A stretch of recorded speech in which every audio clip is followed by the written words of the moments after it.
విప్లవ నేపథ్యం కలిగినటువంటి కుటుంబం నుంచి వచ్చినటువంటి అమ్మాయి చిన్నప్పటి నుంచి కూడా తన బాల్యం అంతా నకిరేకల్లో మా మధ్యనే జరిగింది. మేము రెగ్యులర్గా కలిసేవాళ్ళం. ఆ తర్వాత పై చదువులకు హైదరాబాద్కి వచ్చిన తర్వాత ఆ చదువుల తర్వాత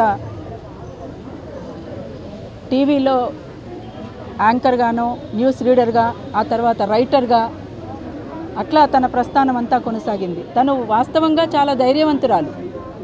స్వేచ్ఛ మరణం నిజంగా ఇప్పటికీ కూడా మాకెవరికి మింగుడు పడడం లేదు.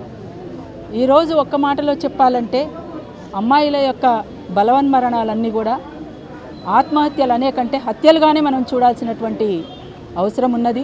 ఇవాళ స్వేచ్ఛ ఇట్లా కావడానికి గల కారణాలు ఏ ఉన్నప్పటికీ కూడా వాటిని వెలికి తీయాల్సినటువంటి అవసరం ఉన్నది.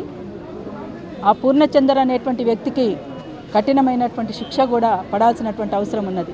అట్లనే మరొక స్వేచ్ఛలాగా మరొక చావు అనేటువంటిది కనబడకుండా ఉండే విధంగా ఒక సామాజిక బాధ్యతగా ప్రతి ఒక్కరు కూడా ఆలోచించాల్సినటువంటి అవసరం ఉంది. ఈ సమాజంలో నెలకొన్నటువంటి ఈ పరిస్థితుల మూలంగా స్వేచ్ఛ మీద కూడా ప్రభావితమైనటువంటి పరిస్థితులు కూడా ఉన్నాయి. వాస్తవానికి స్వేచ్ఛ పిరికిది కాదు, ఆత్మహత్య చేసుకునేంత పిరికిదైతే కాదు.